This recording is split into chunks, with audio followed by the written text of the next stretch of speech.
here who actually met Muhammad Ali as a child, and you can hopefully see here in the book. This is you, Michael. Yeah. And tell me, what do you remember of that day? Oh, it was just so exciting. Everywhere he went, the whole school followed him. He was just so nice to everyone. Like he said, he never looked down on the people who looked up to him. He never did. And how much of an inspiration do you think he's proved to be? His boxing, you could just do a whole interview on just his boxing. You see what I'm saying? But then him as a humanitarian, even better. The times when he didn't go to Vietnam, a lot of people thought that was kind of rough, but we was like, he's the bomb. Because there was a contradiction, yes, of course, indeed. because this was a man who crafted an entire life around fighting. Yes, ma'am. But was a pacifist. Yes, ma'am. Was that a contradiction you think that still excited No, people? that's It was yin yang. controversial. That's yin yang. It's the whole person. You see what I'm saying? You got to be rough sometimes, but you got to have a soul.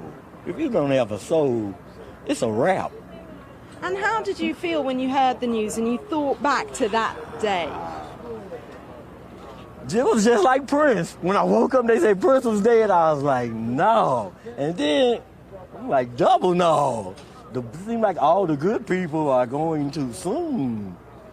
And you're so close to him there in that image. One of many fans. One of many, many fans. What did he say to you all? Keep your head up. Stay strong. Now, if you want a real story, here's a story. And you hold this story. Ali used to have a school on 18th and Muhammad Ali, the Ali School of Boxing. I was teaching, I was subbing one day. So he came to school. I was like, oh, shoot, the champ's here, the champ's here. And so they's like, does anybody have a question for the champ? I'm like, of course, of course. He's like, what? I was like, champ, how do you keep power in your jab and keep speed in it at the same time? He said, hold your hand up. And I did like that. He was like, ka-cow, ka-cow. And I'm like, this guy got power in his jab. That's, that's not real. That's like, wow. They say he don't hit hard, but they didn't feel my hand. As you can see, everyone here that's come to share their stories, their memories of Muhammad Ali is the here. GOAT, the greatest of all time. And that's what we see across Louisville, the GOAT. The GOAT. That's him. Everybody else is second GOAT, third GOAT. The GOAT, the original, greatest of all time. And of course, impossible to imitate. You can go inside the museum and see and try and shadow box with him, but no one comes I'm close. a martial arts instructor. The first thing I tell my students, learn his ring movement. That's first. Learn the circle movement. That's the best movement. Nobody can beat his ring movement. No one. And that's a fact. Barack Obama says that he even has a pair of his gloves in his private office. And that picture, but in his office. Oh, that might be the most famous of the pictures, from what I see.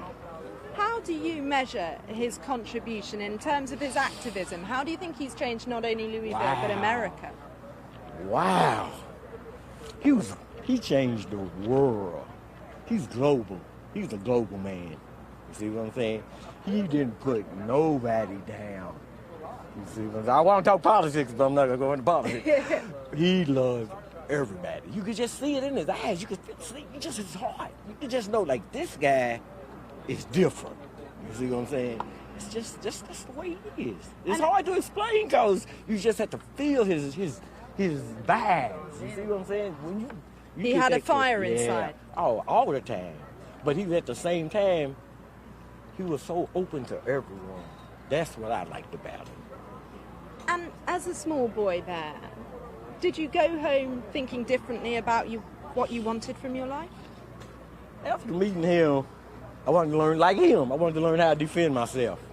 That's why I ended up teaching Chinese boxing. So, in many ways, that Yes, meeting ma'am. there, how Yes, old ma'am. were you in that photo? Maybe 14. Maybe 14. So he really Oh, yeah. affected the career that you I've seen chose. Ali 35 times in the West End, California Community Center, on the back of a flatbed truck, just giving away the Qurans. Just so many different times.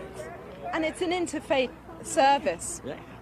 that he's going to be holding. Does it surprise you that he chose to do that? Not at all. It would be strange if he didn't. That was his parting message. Yes, ma'am. And his family, of course, are now in town, and we're expecting his body to return. What scenes do you think we're going to see next Friday? It's going to be so many celebrities, dignitaries, Congress, and it's going to be the president's coming. So we'll probably be over on the other side of Jefferson somewhere, peeking and waving, because the dignitaries will take over. It always happens like that. Like when Brad and Angelina was at the center, I was way over there waving. I mean, even the president has said that he could be careless with his words. Well, he do you agree? Well, he was, everybody's younger, different stages of their lives. You see what I'm saying? He matured. Everybody know he matured as he grew. So being careless was sign of the times at that time. Michael Cowden, thank you very much indeed for sharing those memories. Thank you. England, you know I love y'all. Well, as you can see, there are incredibly passionate stories, and so many people you speak to have actually come into contact with Muhammad Ali in some way. And he used to come to the centre here and he'd sit down and actually watch himself back in those big, famous boxing matches, because he used to enjoy his legacy, his contribution, whether it was his words or his battles.